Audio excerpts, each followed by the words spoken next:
Good morning students. Today we will continue topic refunds. Previous lecture ਦੇ ਵਿੱਚ ਆਪਾਂ ਗੱਲ ਕੀਤੀ ਸੀ ਕਿ ਰੀਫੰਡ ਕੀ ਹੁੰਦਾ ਹੈ ਵੀ ਜਦੋਂ ਕੋਈ ਵੀ ਜੋ ਅਸੈਸੀ ਹੈ ਜਾਂ ਫਿਰ ਟੈਕਸ ਪੇਅਰ ਹੈ ਜਦੋਂ ਕੀ ਕਰ ਦਿੰਦਾ ਆਪਣੀ ਲਿਮਿਟ ਤੋਂ ਐਕਸੈਸ ਜਿਹੜੀ ਟੈਕਸ ਪੇ ਕਰ ਦਿੰਦਾ ਤਾਂ ਉਸ ਨੂੰ ਕੀ ਹੋ ਜਾਂਦਾ ਹੈ ਰੀਫੰਡ ਹੋ ਜਾਂਦਾ ਹੈ। ਬਟ ਕੇਸ ਦੇ ਵਿੱਚ ਮੈਂ ਇੱਕ ਤੁਹਾਨੂੰ ਇੱਕ ਐਡੀਸ਼ਨਲ ਥਿੰਗ ਹੋਰ ਦੱਸੀ ਸੀ ਵੀ ਕੀ ਹੁੰਦਾ ਹੈ ਕਿ ਜਦੋਂ ਆਪਣਾ ਐਕਸੈਸ ਅਮਾਊਂਟ ਪੇ ਕਰ ਦਿੰਦੇ ਆਪਾਂ ਟੈਕਸ ਦੀ ਤਾਂ ਫਿਰ ਗਵਰਨਮੈਂਟ ਤੋਂ ਆਪਾਂ ਨੂੰ ਕਿੰਨਾ ਮਿਲ ਜਾਂਦਾ 0.5% ਇੰਟਰਸਟ ਮਿਲ ਜਾਂਦਾ। ਆਪਾਂ ਇਸ ਨੂੰ ਕੀ ਕਹਿ ਸਕਦੇ ਹਾਂ ਰੀਫੰਡ ਕਹਿ ਸਕਦੇ ਹਾਂ। ਦੈਨ ਨੈਕਸਟ ਆਪਾਂ ਕੀਤਾ ਸੀ when does the refund rise. ਇਸ ਤੋਂ ਬਾਅਦ ਕੀਤਾ ਸੀ persons entitled to claim refund ਕਿ ਕੌਣ ਪਰਸਨਸ ਜਿਹੜੇ ਕੀ ਕਰ ਸਕਦੇ ਨੇ ਰੀਫੰਡ ਕਲੇਮ ਕਰ ਸਕਦੇ ਨੇ। In the normal course the person who has paid the tax is entitled to claim the refund of excess tax paid by him. ਆਪਾਂ ਨੂੰ ਪਤਾ ਵੀ ਨਾਰਮਲ ਕੋਰਸ ਦੇ ਵਿੱਚ ਕੀ ਹੁੰਦਾ ਵੀ ਕੋਈ ਵੀ ਪਰਸਨ ਹੈ ਜਿਸਨੇ ਕੀ ਕੀਤਾ ਐਕਸੈਸ ਟੈਕਸ ਪੇ ਕੀਤਾ ਉਹ ਕੀ ਕਰ ਸਕਦਾ ਕਲੇਮ ਕਰ ਸਕਦਾ ਰੀਫੰਡ ਕਰਨ ਦੇ ਲਈ। There are certain special cases in which refund is to be claimed by a person other than the payer. But ਕੁਛ ਕੇਸਿਸ ਨੇ ਜਦੋਂ ਪੇਅਰ ਨੂੰ ਛੱਡ ਕੇ ਹੋਰ ਵੀ ਕਲੇਮ ਕਰ ਸਕਦੇ ਨੇ। ਦੇਖੋ ਕੋਈ ਮੰਨ ਲਓ ਇੱਕ ਇੰਡੀਵਿਜੂਅਲ ਪਰਸਨ ਹੈ ਉਸਨੇ ਕੀ ਕੀਤਾ ਉਹ ਕਲੇਮ ਕਰ ਸਕਦਾ ਉਸ ਕੋਲ ਰਾਈਟ ਹੈ ਐਕਸੈਸ ਟੈਕਸ ਪੇ ਕੀਤਾ। ਬਟ ਤੋਂ ਬਿਨਾਂ ਠੀਕ ਹੈ ਅਦਰ ਵੀ ਕਰ ਸਕਦੇ ਨੇ claim. The provisions relating to persons entitled to claim refund in certain special cases are given. First is when the income of one person is included in the total income of another person under any provisions of this act। ਤੁਸੀਂ chapter ਕੀਤਾ ਸੀ income tax 1 ਦੇ ਵਿੱਚ clubbing of income. ਉਸ ਦੇ ਵਿੱਚ ਕੀ ਸੀ ਰੈਵੋਕੇਬਲ transfer of assets ਜਾਂ ਫਿਰ minor ਦੀ income ਨੂੰ ਕਲੱਬ ਕਰ ਲੈਣਾ ਕਿਸੇ ਇੰਡੀਵਿਜੂਅਲ ਦੇ ਵਿੱਚ ਜਾਂ ਫਿਰ HUF ਫੈਮਿਲੀ ਦੇ ਕਿਸੇ ਮੈਂਬਰ ਦੀ HUF ਦੇ ਵਿੱਚ ਕੰਬਾਈਨ ਕਰ ਦੇਣਾ ਤਾਂ ਉਹ ਕਿਸੇ ਕਲੱਬਿੰਗ ਆਫ ਇਨਕਮ। ਸੇਮ ਕੀ ਹੈ ਵੀ ਜੇ ਇੱਕ ਪਰਸਨ ਦੀ ਜਿਹੜੀ ਇਨਕਮ ਆ ਉਹ ਕਿਸੇ ਹੋਰ ਪਰਸਨ ਦੀ ਟੋਟਲ ਇਨਕਮ ਦੇ ਵਿੱਚ ਕਲੱਬਡ ਕੀਤੀ ਗਈ ਤਾਂ ਉਹ ਵੀ ਕੀ ਕਰ ਸਕਦੇ ਨੇ ਕਲੇਮ ਕਰ ਸਕਦੇ ਨੇ। As per the clubbing provisions income of minor child clubbed with the income of parent the latter shall be entitled to refund. ਤਾਂ ਜੋ ਮਾਈਨਰ ਉਹ ਵੀ ਕੀ ਕਰ ਸਕਦਾ ਕਲੇਮ ਕਰ ਸਕਦਾ ਰੀਫੰਡ ਦੇ ਲਈ ਜੇ ਉਸਦੀ ਜਿਹੜੀ ਇਨਕਮ ਉਹ ਕਲੱਬ ਕੀਤੀ ਗਈ total income of any other person. Then where through death, incapacity, insolvency, liquidation or other causes a person is unable to claim or receive any refund due to him। ਦੇਖੋ ਕੀ ਹੋ ਗਿਆ ਕਈ ਵਾਰ ਕਿਸੇ ਦੀ death ਹੋ ਗਈ ਇਨਸੋਲਵੈਂਸੀ ਹੋ ਗਈ ਕੰਪਨੀ ਲਿਕੁਇਡ ਹੋ ਗਈ ਤਾਂ ਉਹ ਕੀ ਹੋ ਜਾਂਦੇ ਨੇ ਦੇਖੋ ਉਹਨਾਂ ਦੇ ਜਿਹੜੇ ਰੀਫੰਡ ਨੂੰ ਵਿਚਾਲੇ ਹੀ ਰਹਿ ਜਾਂਦੇ ਨੇ। ਬਟ ਕੀ ਹੋ ਸਕਦਾ ਉਹਨਾਂ ਦੇ ਲੀਗਲ ਰਿਪਰੈਜ਼ੈਂਟੇਟਿਵ ਜਾਂ ਫਿਰ ਟਰਸਟੀ ਗਾਰਡੀਅਨ ਕੀ ਕਰ ਸਕਦੇ ਨੇ ਕਲੇਮ ਕਰ ਸਕਦੇ ਨੇ ਰੀਫੰਡ ਦੇ ਲਈ ਤੇ ਉਹਦਾ ਬੈਨੀਫਿਟ ਵੀ ਲੈ ਸਕਦੇ ਨੇ। ਤਾਂ ਆਪਾਂ ਕਹਿ ਸਕਦੇ ਹਾਂ ਵੀ ਡੈਥ ਇਨਸੋਲਵੈਂਸੀ ਲਿਕੁਇਡੇਸ਼ਨ ਦੇ ਕੇਸ ਦੇ ਵਿੱਚ ਕੀ ਹੁੰਦਾ his or her legal representative or other trustee or guardian or receiver shall be entitled to claim. ਤਾਂ ਕੀ ਨੇ ਉਹ ਵੀ ਕਲੇਮ ਕਰਨ ਦੇ ਲਈ ਇੰਟਾਈਟਲ ਹੋ ਜਾਂਦੇ ਨੇ। Then how to claim refund. Refund ਆਪਾਂ ਕਿੱਦਾਂ ਕਲੇਮ ਕਰ ਸਕਦੇ ਹਾਂ।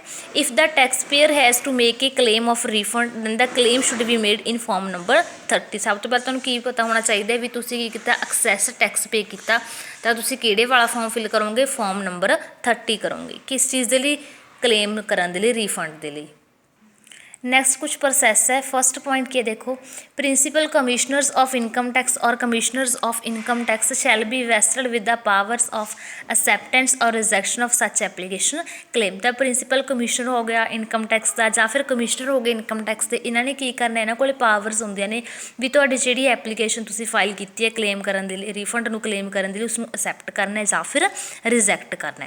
ਇਫ ਦਾ ਅਮਾਊਂਟ ਆਫ ਸੱਚ claim is not more than ₹10 lakh for any one assessment year, the principal chief commissioner of income tax or chief commissioner of income tax shall be vested with the powers of acceptance or rejection if it exceeds ₹10 lakh but is not more than ₹50 lakh for any one assessment year।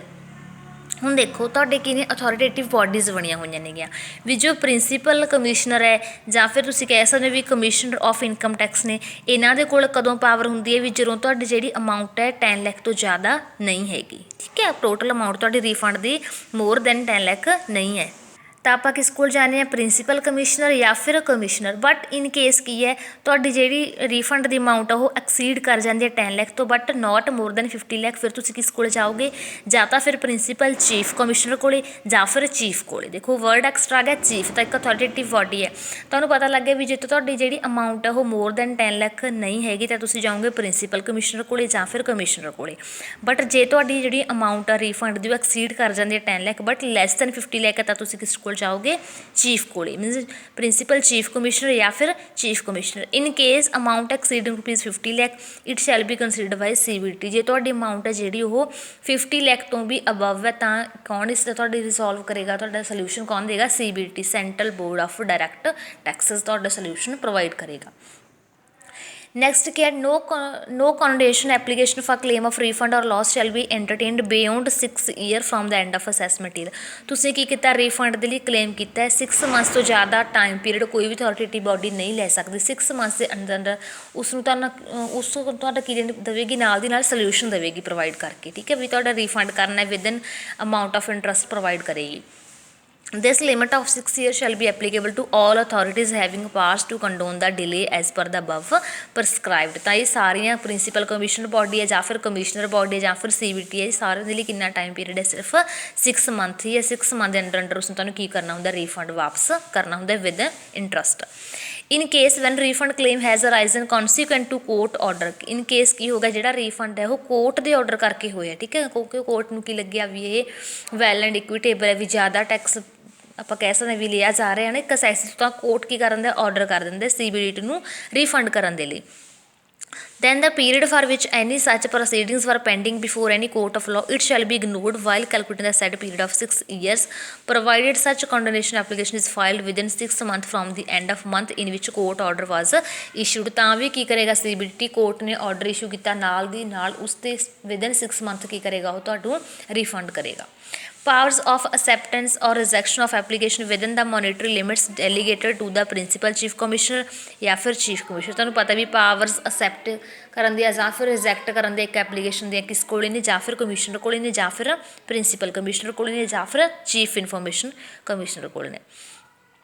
5th point is belated application for supplementary claim of refund can be admitted for condemnation provided for other conditions as referred above are fulfilled। The powers of acceptance or rejection with the monetary limits delegated to principal chief commissioner, central chief commissioner in case of return claiming a refund, claim of refund would be subject to following। देखो इन मैं तुहानूं करवाइयां सी ना returns belated defective return, उन्हां cases they विच देखो की होएगा जे तुहाडी return है जिहड़ी ਉਹ belated फाइल कीती है, मतलब तुसीं ਅਸੈਸਮੈਂਟ ਈਅਰ ਦੇ ਐਂਡ ਹੋਣ ਤੋਂ ਜਾਂ ਫਿਰ ਫਾਈਨੈਂਸ਼ੀਅਲ ਈਅਰ ਦੇ ਐਂਡ ਹੋਣ ਤੋਂ ਪਹਿਲਾਂ ਕੀਤੀ ਹੈ, ਬਟ ਜੇ ਤੁਹਾਡਾ ਟਾਈਮ ਪੀਰੀਅਡ ਇੱਕ ਫਿਕਸ ਸੀ ਰਿਟਰਨ ਫਾਈਲ ਕਰਨ ਦਾ, ਉਸ ਤੋਂ ਅਬਵ ਕੀਤੀ ਹੈ, ਦੈਨ ਕੀ ਹੋਏਗਾ, the income of assessee is not assessable in the hands of any other person.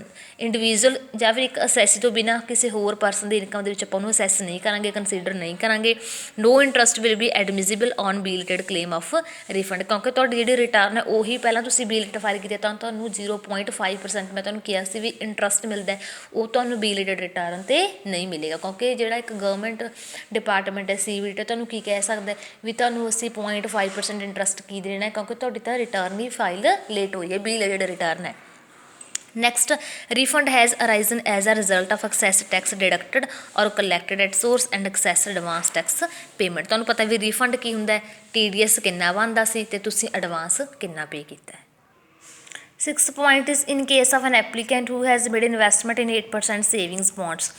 ਦੇਖੋ ਜੇ ਤੁਹਾਡੀ ਸੇਵਿੰਗਸ ਬੌਂਡਸ ਵਗੈਰਾ ਦੇ ਵਿੱਚ ਇਨਵੈਸਟਮੈਂਟ ਕੀਤੀ ਹੋਈ ਹੈ, ਕਮਿਊਲੇਟਿਵ ਮੈਚੋਰਿਟੀ ਇੰਟਰਸਟਡ ਸਿਕਿਉਰਿਟੀਜ਼ ਦੇ ਵਿੱਚ ਤੁਸੀਂ ਇਨਵੈਸਟਮੈਂਟ ਕੀਤੀ ਸੀ, ਤੁਸੀਂ ਐਕਸੈਸ ਅਮਾਊਂਟ ਪੇ ਕੀਤੀ ਹੈ, ਤਾਂ ਉੱਥੇ ਜਿਹੜੀ ਤੁਹਾਡੀ 6 ਈਅਰਸ ਦੀ ਜਿਹੜੀ ਆਪਾਂ ਕਹਿ ਸਕਦੇ ਵੀ ਐਪਲੀਕੇਬਿਲਟੀ ਉੱਥੇ ਨਹੀਂ ਅਪਲਾਈ ਕਰ ਸਕਦੇ। Circular will cover all such applications or claims for condonation of delay under section 119 which are pending। ਤਾਂ ਸਰਕੂਲਰ ਦੇ ਵਿੱਚ ਤੁਸੀਂ ਸਾਰੀਆਂ ਐਪਲੀਕੇਸ਼ਨਸ ਆਪਣੇ ਕੀ ਕਰ ਸਕਦੇ ਹੋ, ਜਿਹੜੇ ਪੈਂਡਿੰਗ ਨੇ ਪ੍ਰੀਵੀਅਸ ਈਅਰਸ ਨੇ ਉਹ ਕਰ ਸਕਦੇ ਹੋ, ਕਲੇਮ ਕਰ ਸਕਦੇ ਹੋ। Then CBT reserve the power to examine any grievance rising of an order pass or not passed by authorities। ਤਾਂ CBT ਕੋਲੇ ਕੀ ਹੈ, ਇੱਕ ਪਾਵਰ ਹੈ ਵੀ ਜੇ ਤੁਹਾਡੇ ਜਿਹੜੇ ਅਥੋਰੀਟੇਟਿਵ ਬਾਡੀਜ਼ ਨੇ ਉਹ ਕਿਵੇਂ ਨਾ ਕਿਵੇਂ ਕੀ ਕਰ ਰਹੇ ਨੇ, ਤੁਹਾਨੂੰ ਗਰੀਵੈਂਸ ਕਰ ਰਹੇ ਨੇ, ਮਤਲਬ ਤੁਹਾਡੀ ਜਿਹੜੀ ਆਪਾਂ ਕਹਿ ਸਕਦੇ ਵੀ ਪ੍ਰੋਬਲਮਸ ਨੇ ਉਹ ਸੋਲਵ ਆਊਟ ਨਹੀਂ ਹੋ ਰਹੀਆਂ, ਤਾਂ CBT ਕੀ ਕਰ ਲੈਂਦਾ ਉਸ ਚੀਜ਼ ਨੂੰ, ਅਤੇ ਉਸ ਮੈਟਰ ਨੂੰ ਕੀ ਕਰਦਾ, ਐਗਜ਼ਾਮਿਨ ਵੀ ਕਰਦਾ। ਤਾਂ ਆਪਾਂ ਨੈਕਸਟ ਕਲਾਸ ਦੇ ਵਿੱਚ ਕਰਾਂਗੇ ਨੈਕਸਟ ਟੋਪਿਕ। Thank you.